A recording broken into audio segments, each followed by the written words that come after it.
Namaste. Welcome, beautiful souls. Thank you for your patience. I was busy recording and just wanted to finish something up before I got to the readings for today. So I want to welcome you. My name is Sadhana, if you are new, and welcome back to many subscribers and members. Thank you so much for supporting my channel.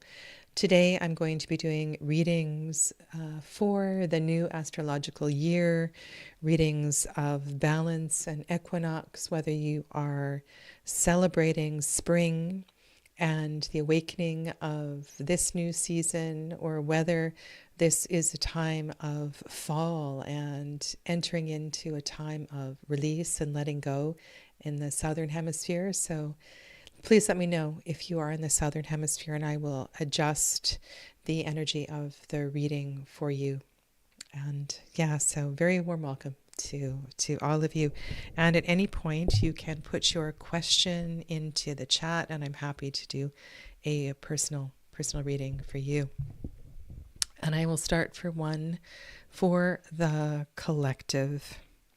And I'm just going to read a little bit from the spring equinox, from the Wee Moon journal. And this is called Spring Equinox.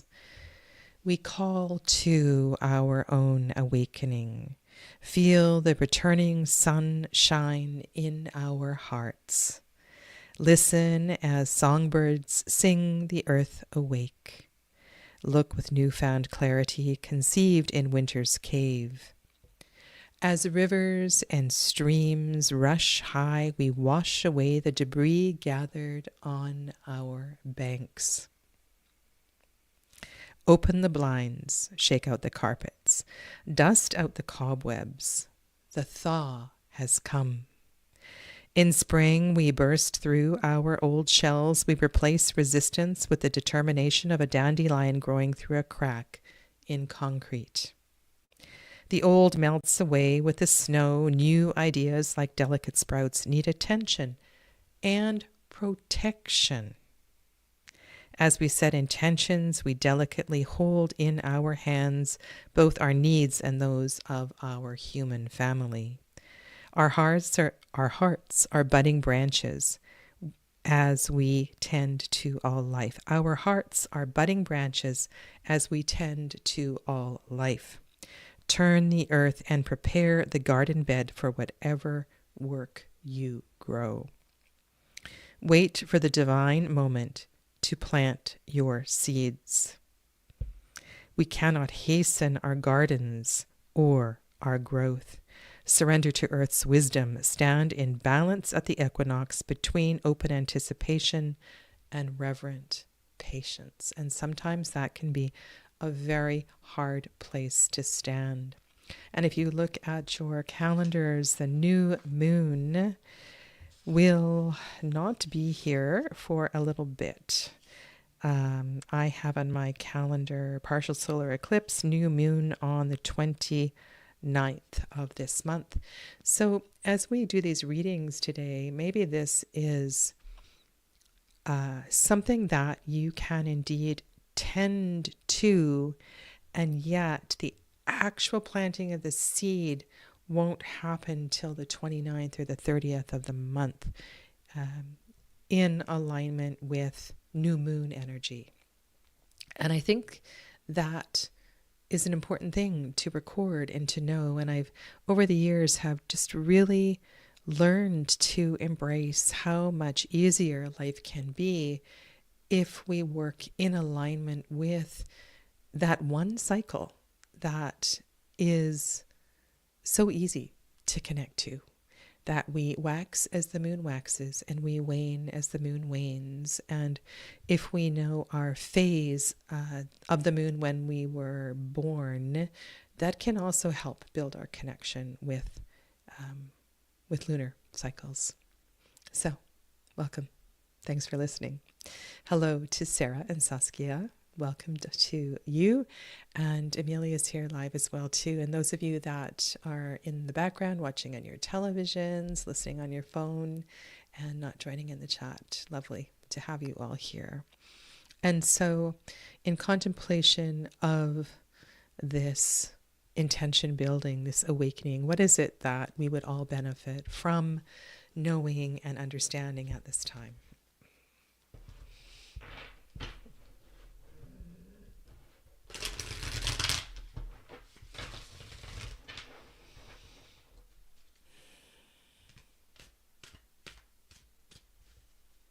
And if you have a deck request and I have it handy, I'm happy to use that in your reading. I just did a side-by-side of Tarot of Echoes and Tarot of the Abyss with the Centennial. And there's quite a few other decks on the table. I'm using the Druidcraft for the collective reading.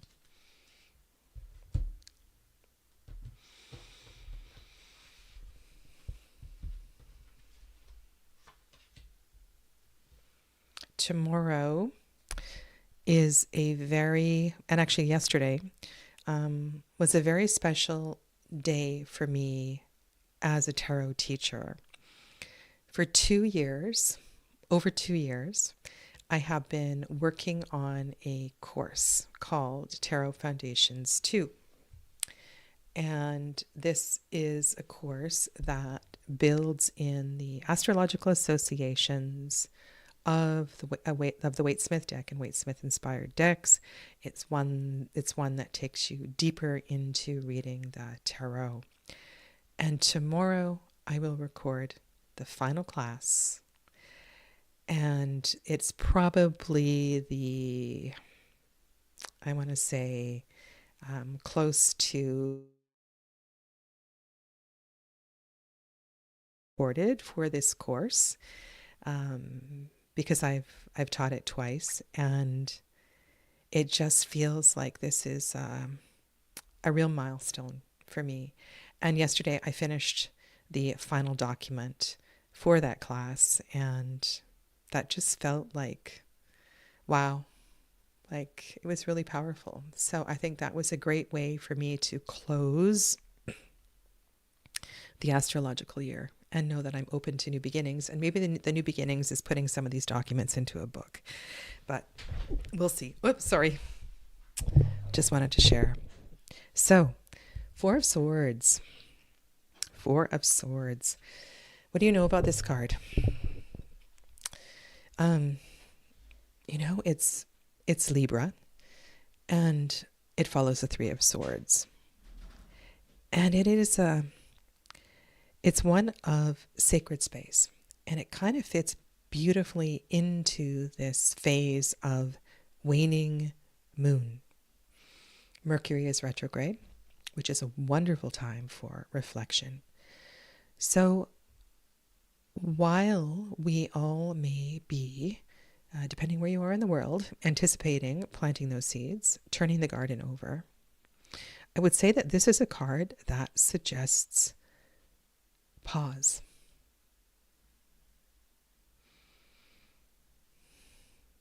There may be still thoughts, emotions to process from the weeks before, the months before. You are still in a phase of healing and digesting and integrating all that you have recently gone through. And so take time for that. Take time in nature. Sacred space is a powerful connection to all of the fours.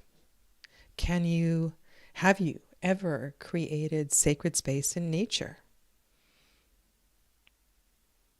That might be something, a project, a wonderful project that you could do for your family, for your community. Maybe there is a path that has never had an altar, and that is something that, wouldn't that be wonderful? Something that the community could build on. And I've been a part of building altars like this and observe them in different parts of the world. And I know some people follow geocaching. I believe there's an app where you can leave things and pick things up in certain locations on the planet and trails and so forth. But just some Just some thoughts. Okay. Wow, friends. Okay, so we have a Libra, we have a Queen of Swords, we have a clarity of mind, we have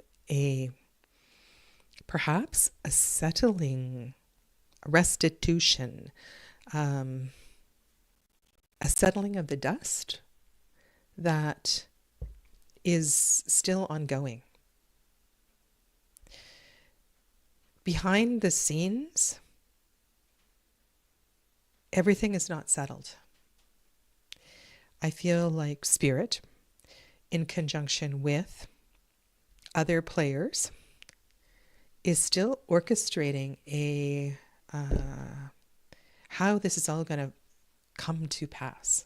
So your patience is absolutely required.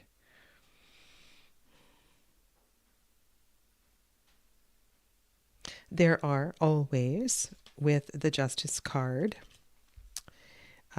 little adjustments that are required. And maybe this deep contemplation. And I see how the body position is here towards justice. Justice body position is slightly toward this particular card. There is a conversation that's going on here. And this is an internal conversation. Really important for you to take time to honor these adjustments. Have you ever noticed this spider here? Spider webs do not get built quickly. They are a labor of love. So whatever this is for you, this is not about rushing it. It's about taking your sweet time with it. And then we get this wowza Mercury card, if you read planetarily. And I think we need to bring in this idea of Mercury here because of Mercury and Venus being retrograde at this time. We have, so what do you know about the tree of life? Down low on the tree, 7s and 8s. Venus and Mercury have this, they're like the scales down low on the tree, and they balance each other. And if you think about Venus and the way that you move in the earth and you honor the earth and all of your sensual experiences that you have here are harmonized, rationalized, wizened through mental clarity. And while you might not think of Mercury in terms of the Ten of Pentacles, it's a really important, there's a lot of consideration that is really important in this card. And because this is such a powerful family card, I would say that looking at all of the players here and the interaction of all of these players, what little adjustments can you make to make life easier for everyone and yourself and your peace? Now go back to that seed that you want to plant. All of these, what was the word in that poem? Well, not poem, but that reading. New ideas, like delicate sprouts, need attention and protection. I think that last word is really important. We need to nurture and nourish and protect our ideas. As we set intentions, we delicately hold in our hands both our needs and those of our human family. It's like these cards were listening to what I was reading. And so there's this intricate dance and balance between our needs and those around us.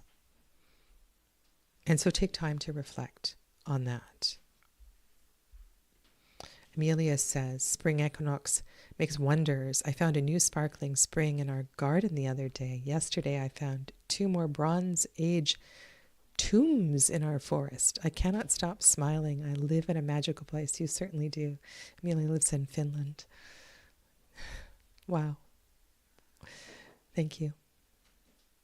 All right, so let that sit with you. And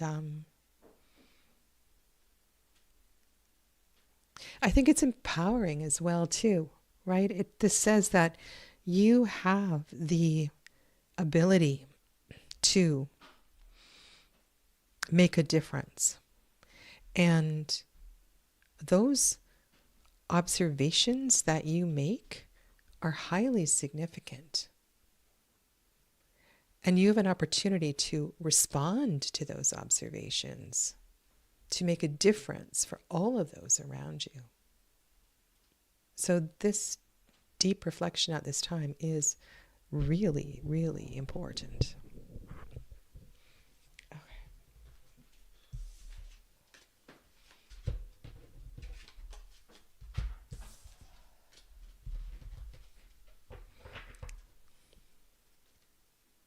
Hello, Lucy. Welcome. Right. If you have a question, please be sure to put it into the chat. Otherwise, I'll just keep rambling.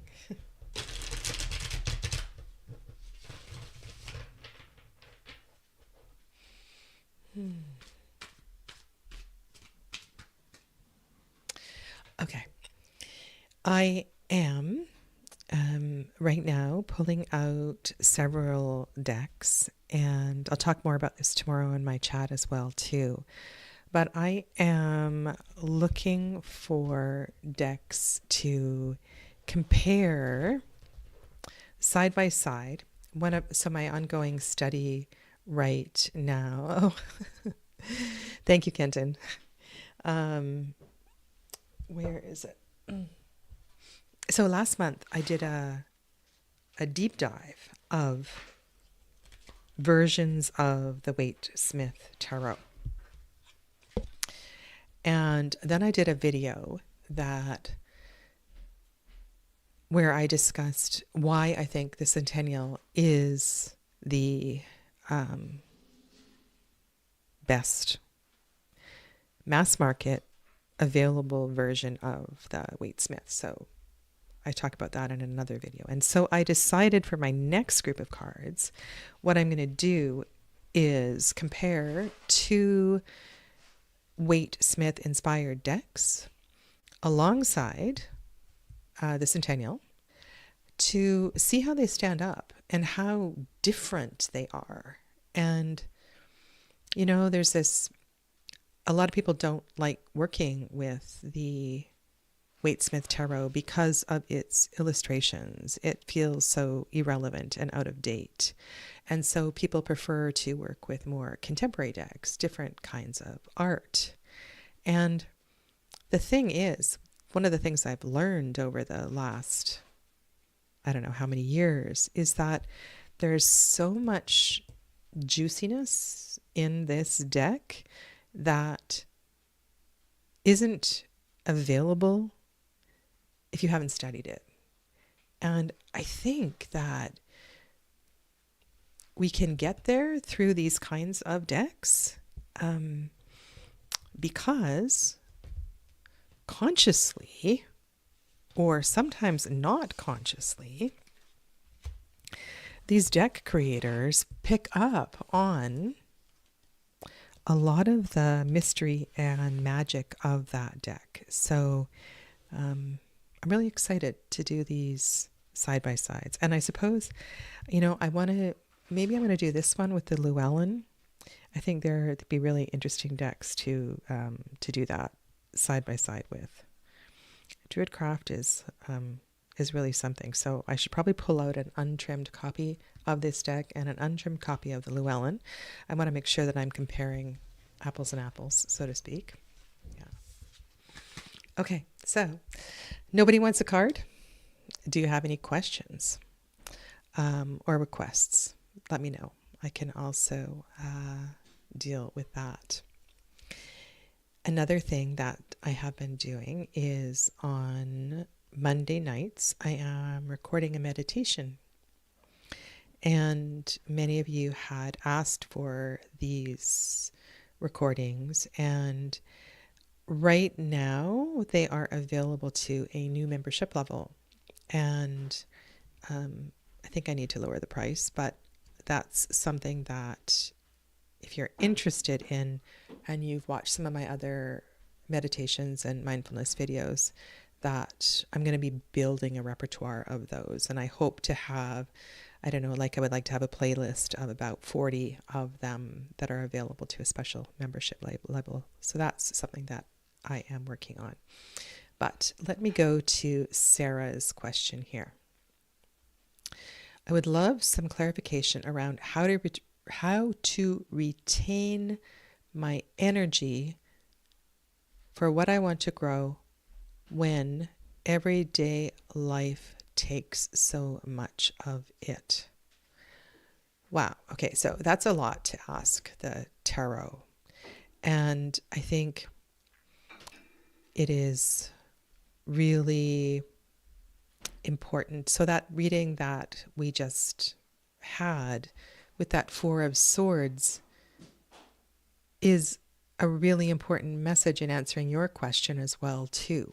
Because if we don't create sacred space for ourselves to heal, to nourish, to be alone,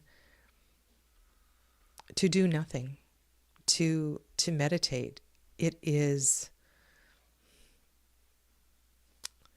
we just get lost in the busyness of life. So think about that. Think about how important that message is. Okay.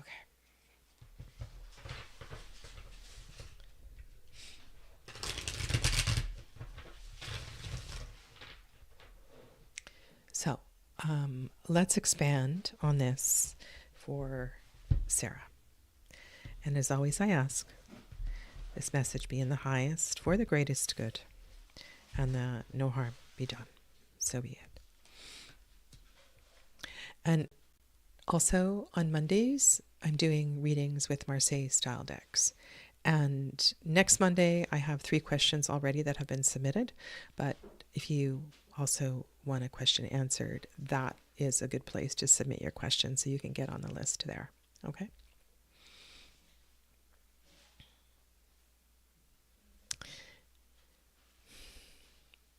In order to hold this sword, you have to dive down to the bottom of the lake and get it. Or you have to summon the lady of the lake to pick it up for you. Right? So it's going to take some work to hold this sword. There's some effort that is required. And whether it's you that's going to dive down and get it from the bottom of the lake, or whether you're going to amp up your spiritual connections and summon the lady of the lake to pick up this sword for you, either way, there's some work to be done here. But it holds tremendous energy. And notice how it is piercing through a rather cloudy sky. There's a connection here of this. There's a beautiful elemental connection here, because swords as an air element also have a powerful connection to the element of the heart space. And I know in the tarot we tend to think of water and the Suit of Cups as the heart, but it is the element of air that is the heart space. So there's something here in this Ace of Swords that pierces through the water, the depths of the water, the depths of the feelings, the depths of the Swadhisthana chakra, the sacral chakra, the relationships, the pain, and it pierces through and it's ready to reveal the truth. It's your relentlessness, your tenacity is paying off. Okay, so your question was, how to retain my energy for what I want to grow when everyday life takes so much of it. So focus here feels really important. So I'm just going to put 2 more cards down. Focus is super important. And it doesn't have to be a tremendous amount of time. It's the actual nature of the focus that's important. And so I think in that 4 of Swords or that whole message before, it was really important for you in that way. And I think what I was saying about the effort required here is also highly significant. Okay.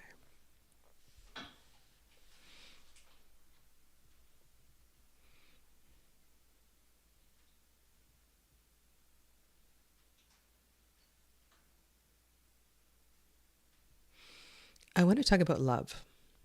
Love. And how love heals and love births new things and tenderness.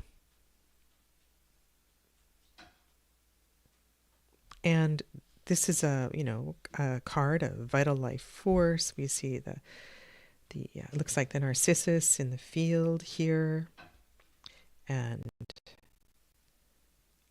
a sweetness, a tenderness of the horse. There's also a harp,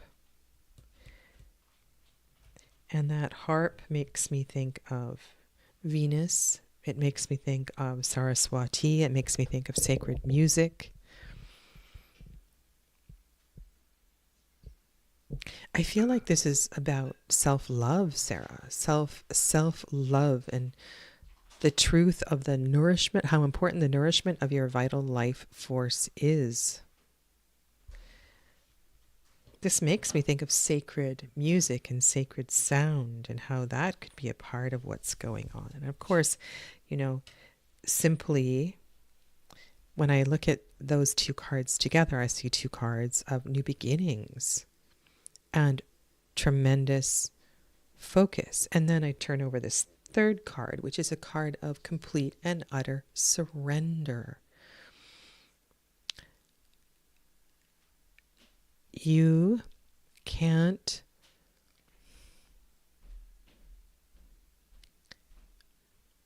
think about all of the 10s, right?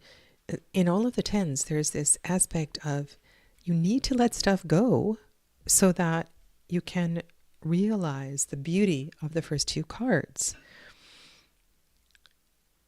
You can't be the tortoise that takes its home with it and every single one of its belongings in its home.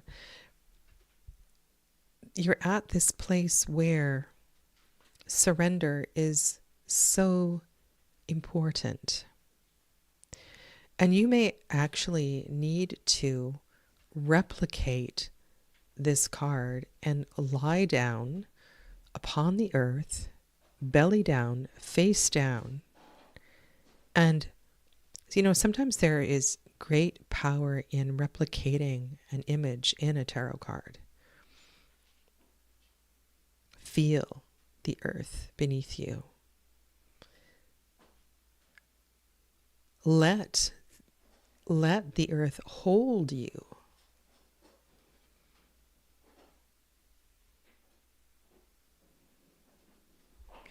There's something kind of weird and wacky here. If you look at the way the swords are positioned in this card, really different from a Waite-Smith that kind of goes down the spine. And here they form a fan, or it looks like a musical instrument to me. Like a song that is waiting to be born. Sometimes when you watch a dramatic movie and there's this music, this classical music at sunrise, that's what this feels like. Like this music wants to be sung, this harp wants to be played. And so the hard part here, Sarah, the hard message here is that you're going to have to quit something. You're going to have to let some stuff go. And I think some of those things are expectations.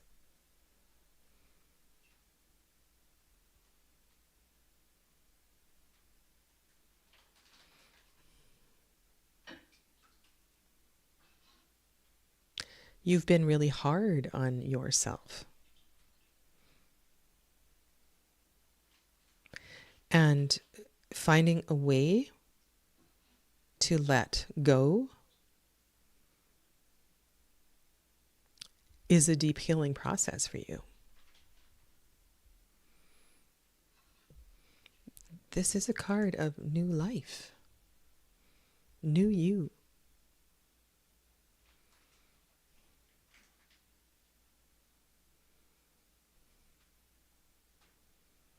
And I think I was thinking of love because of, the historical implications of this card. It was a card of love. So I hope that helps in some way. And I want to send you love and loving kindness and self-kindness and self-care through this time. Thank you.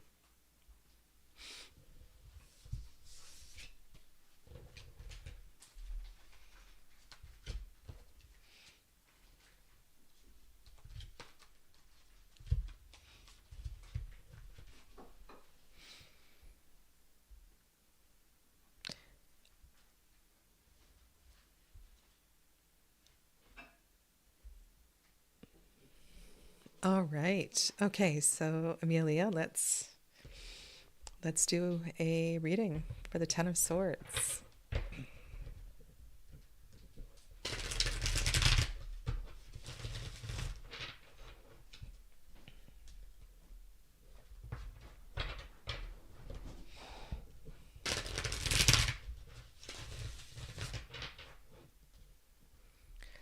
All right, so I'm going to go through the process. The first part of the first operation, I'm going to find the Ten of Swords, and then we'll look at surrounding cards. So, Amelia, where do you feel that the Ten of Swords for you is at this time? Is it in the mind? Is it in the heart? Is it in the practical nature of life at this time? Is it calling you to stand up and do something? Where is your Ten of Swords? Where would you expect it to be? And you said that, I have no idea why I'm asking this, so I think it's probably worth asking. Okay. So there's some confusion here, and let's figure out where it is. So I'm going to start here.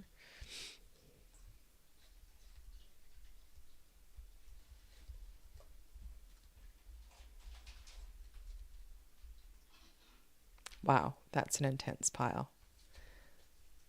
Okay, so it's not in the Swords pile. Yes, it's on the bottom of the Pentacles pile.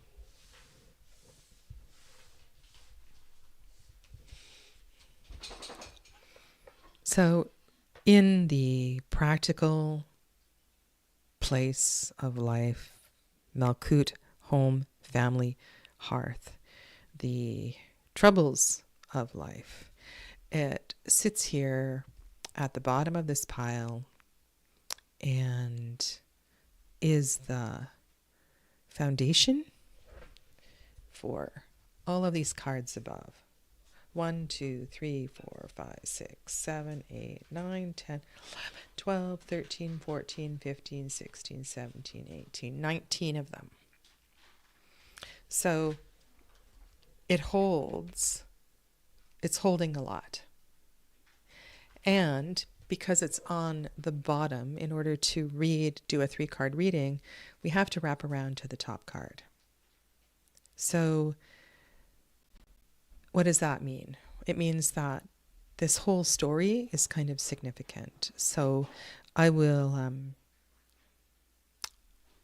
read through all of those cards for you in a moment.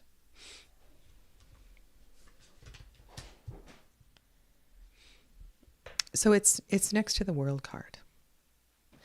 And I guess this is kind of poignant in that what I was saying to Sarah is also relevant. You are ready for the next phase. You're ready for the next stage. And she goes through this mandorla naked, right? Not holding on to a lot. I feel like there is a lightness of being on the other side.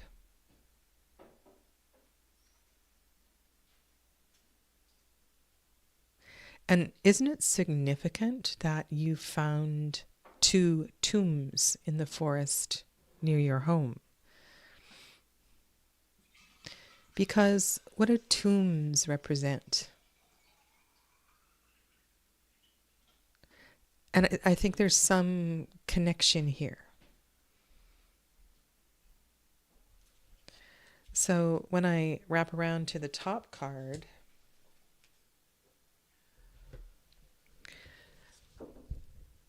the story began with this encasement of sorts, a straitjacket, perception that you can't move, you can't, there's nowhere to go, you're trapped.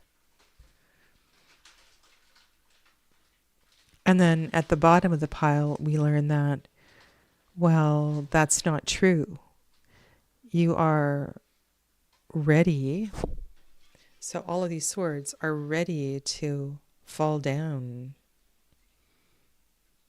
You just need to take off your blindfold and find a path through.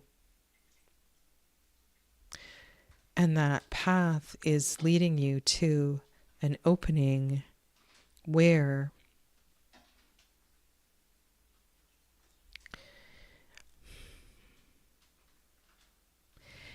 if I think, so this is funny what I want to say here. So you've been really loving some really heavy rock music. And if you follow Amelia on her channel, it's such a joy to hear her comment and share how she's been connecting to music. Well, what I'm hearing is more of an angelic resonance. And it's interesting that that harp was in Sarah's sun card. And when I say lightness of being, it is, it's connected to this really high frequency. And it reminds me of that story that happened to me at that Wanderlust festival, where I was sitting at a river with a bunch of people chanting mantra, and Suzanne was playing the harmonium, and I opened my eyes because I heard the angels singing. And I looked around and nobody else heard this. And I closed my eyes and it was still going on. And I found this connection with spirit right there in my own home, in this place, in this river that I visited, not every day, but often walked past and didn't know that spirit was there. And so maybe, Amelia, there is this great healing in nature. I don't know. It's hard for me to put words around this. Like, I feel that this frequency is awaiting you, and there's an important choice here to be made. It's a lot of swords cards on the table, a lot of swords, and it may be overthinking the complexities of the details of life here. in this, on this planet, in this place that you call home. This idea of lightness of being requires simplicity, and I think that was part of something I said earlier today. I don't know when, but I do love that it's the card of my planet that's waiting for me. Your planet Saturn. Also, I tuned my lyre harp today and played some Night Wish with it. Oh, that's beautiful. So I would say your message is to be in that frequency, to get lost in that frequency.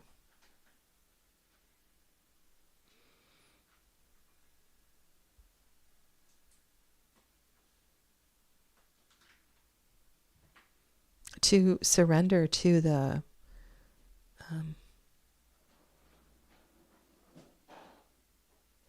when the monotonous details of life get in the way,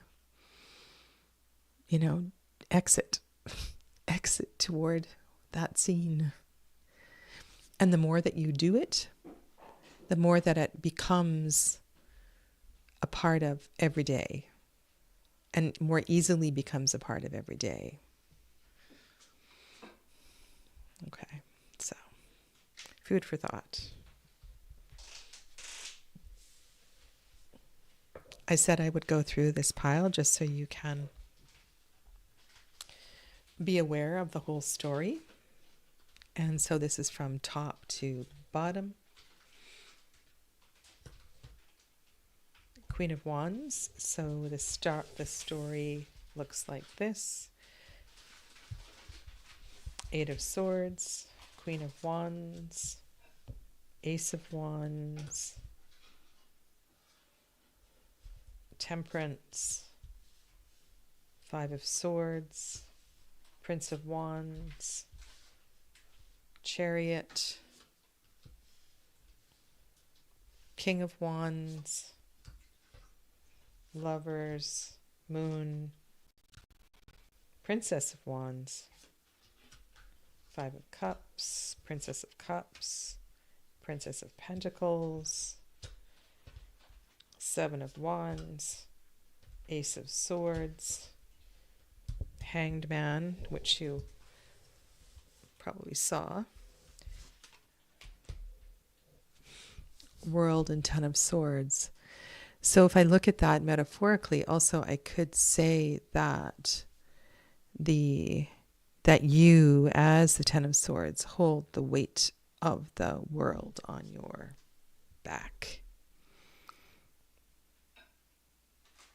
And the truth is that is not yours to carry.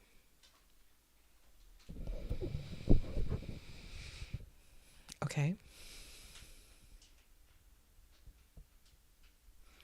Wow. Okay, well, bearing no other questions, I will leave you for today.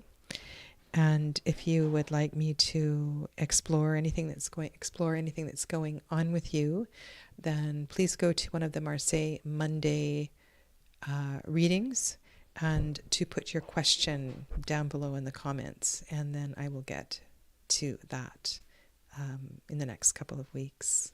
Thank you. Thank you for being here.